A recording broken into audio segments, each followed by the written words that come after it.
लोग भी दाखिल हो जाएंगे डी चौक की जानिब। और जो बाकी रास्ते हैं जो रावलपिंडी से आ रहे हैं वहां पे भी गुमसान की लड़ाई चल रही है। जो एनी शाहिदीन है वो ये कहते हैं कि हमने कभी भी इस्लामाबाद और रावलपिंडी की तारीख में इतनी मैसिव आंसू गैस की शेलिंग नहीं देखी जितनी हमने आज देखी है। लेकिन इसके बावजूद लोग आ रहे हैं, बहुत तेजी से आ रहे हैं, काफिले आगे बढ़ रहे हैं। जो सबसे बड़ा काफिला है जो खैबर पख्तूनख्वा से आ रहा है, पंजाब से तो काफिले छोटे बड़े पहुंच रहे हैं क्योंकि वहां पे पाकिस्तान तहरीक इंसाफ की हुकूमत नहीं है, तो वो इकट्ठे नहीं आ सकते वहां से और ना अलाउ किया जाता है। तो छोटे छोटे काफिलों की सूरत में लोग अलग अलग गाड़ियों में अलग अलग बंदोबस्त करके आ रहे हैं, रुकावटें दूर करते हुए। और कंटेनर जो है वो रस्ते में भी उठा दिए गए हैं। 26 नंबर चौरंगी पे बहुत शदीद झड़पें पुलिस की और कारकुनों की हो रही है। अब आ रहे अली अमीन गंडापुर की तरफ, उन्होंने बहुत सारी रुकावटें दूर कर दी है। वो पंजाब में बहुत देर पहले दाखिल हो गए थे, अटक का पुल उन्होंने क्रॉस कर लिया था। अली अमीन गंडापुर के साथ एक अवाम का बहुत बड़ा इज्तिमा है, 1000 से ज्यादा गाड़ियां उनके काफिले में मौजूद है और कारकुनों की बहुत बड़ी तादाद उनके साथ है। उनके साथ बहुत हैवी मशीनरी है।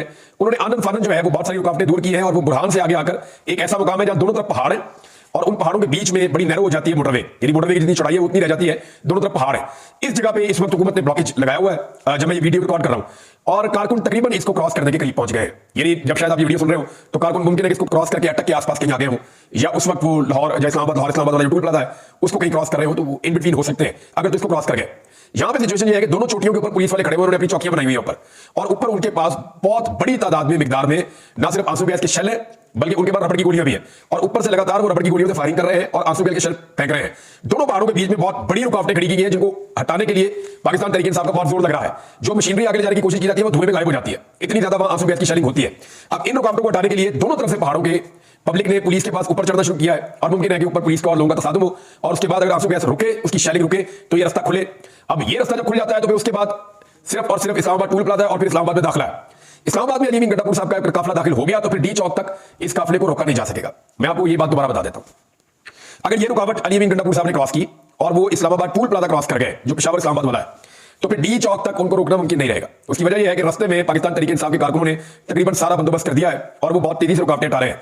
मैंने जिंदगी में कभी ऐसे नहीं देखा था, कंटेनर को वेल्ड करके रखा हुआ था, सब कुछ किया था। लोगों ने अपने डबल केबल गाड़ियां अपनी जीपे मार मार के कंटेनर हटाए, प्रोवाइड की अपनी प्रॉपर्टी की। लोगों ने धकेला कंटेनर को ऐसे जैसे वो लकड़ी का टुकड़ा है, ऐसे घसीटते हुए लेकर जा रहे थे। मैं हैरान हो रहा था कि अवामी ताकत के आगे तो कोई बंद नहीं बांधा जा सकता। लोगों ने हर चीज हटा दी। अली अमीन गंडापुर का जो काफिला आ रहा था उसके रास्ते में कीले फेंकी गई, शीशे फेंके गए, कंटेनर लगाए गए, खंदकें खोद दी गई। वो जिस खंदकों को खोदने के लिए 4-4 घंटे एक एक खंदक खोदने में लगे थे एक्सीवेटर्स को, जब आवाम आई ना तो 10 से 15 मिनट के अंदर वो सारी बराबर हो गई थी खंदक। ना सिर्फ खंदक बराबर हो गई बल्कि उसके ऊपर से बड़े आराम से गुजर के गाड़ियां आगे बढ़ गई। तो अब तो पुलिस वालों को बेचारों को डबल ड्यूटी करनी पड़ रही है। ना सिर्फ वो कंटेनर के साथ कंटेनर को लगाते हैं बल्कि अगली ड्यूटी उनको ये मिल गई है जिससे वो बहुत परेशान है कि कंटेनर के ऊपर पहरा भी दो, क्योंकि लोग आते हैं और मुगलजात लेकर चले जाते हैं कंटेनर के ऊपर। कोई कैदी नंबर 804 का नारा लगा देता है, कोई इमरान खान जिंदाबाद का नारा लिख देता है, कोई कुछ लिख देता है, कोई हुकूमत को गालियां लिख देता है, एस्टैब्लिशमेंट को पूरा भला कह देता है। तो ये लोग लगातार जो है वो कंटेनर के ऊपर कुछ ना कुछ लिखते चले जा रहे हैं, अपना गुस्सा निकाल रहे हैं। तो पुलिस कह रही है कंटेनर के ऊपर लोग लिख रहे हैं, हम उनका पैरा तो नहीं दे सकते। लोगों का मौत आता है, लोग कंटेनर के ऊपर चढ़ जाते हैं, ऊपर वाला नीचे फेंकते, नीचे वाला सीट की साइड में करते हैं और निकल जाते हैं आगे। तो इसी तरह ये रास्ता बढ़ता चला जा रहा है। अटक से जो लोग हैं उन्होंने भी बड़ा जोर लगाया आज के दिन और बड़ी जबरदस्त उन्होंने मुजामत की और पुलिस को पीछे हटाया। रावलपिंडी के लोगों ने थोड़े दिन पहले एक लड़ाई लड़ी थी, लेकिन ऐसा लगा ये बिल्कुल तबाना है। उन्होंने बड़ी जबरदस्त शानदार तरीके से पुलिस के साथ जो है वो सारा दिन मुजामत की है, फस्तायत का उन्होंने मुकाबला किया है। वो जो पाकिस्तान तहरीक इंसाफ के बदतरीन मुखालफीन है और उनके ऊपर नाकदीन है जो तनकीद करते हैं उनके ऊपर, वो अब ये कह रहे हैं कि तहरीक इंसाफ ने इस्तकामत का एक पहाड़ खड़ा कर दिया है। यानी ऐसी मिसाल हमने पहले कभी नहीं देखी और फस्तायत को शिकस्त दी है पाकिस्तान तहरीक इंसाफ की अवाम ने। और अब इमरान खान साहब की कॉल के ऊपर जो डी चौक है वहां पे और उधर से लेकर फैजाबाद तक चले जाए तो ये सारे एरिया में तहरीक इंसाफ के वर्कर फैले हुए हैं। पुलिस की शेयरिंग करती है आकर, लेकिन कोई काम बन नहीं रहा।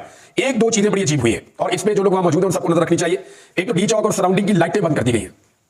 देखिए पुलिस ने अगर ऑपरेशन करना है या वहां पे एक्टिविटी करनी है तो लाइटें चलनी चाहिए ना, लेकिन लाइटें इसलिए बंद करते हैं ताकि लोगों की बड़ी तादाद नजर ना आए और आंसू गैस की शेलिंग करें तो भगदड़ मचे, ये भी मुमकिन है। लेकिन लाइटें बंद करने के पीछे एक खदशे का और भी इजहार किया जा रहा है। अभी थोड़ी देर पहले कुछ विजुअल आए सोशल मीडिया पे जिनके मुताबिक सादा कपड़े वाले नकाबपोश लोगों को डी चौक पे गाड़ियां रोककर उतारा गया है और तहरीक इंसाफ ये क्लेम कर रही है कि ये लोग जो है इनको यहां लाया गया है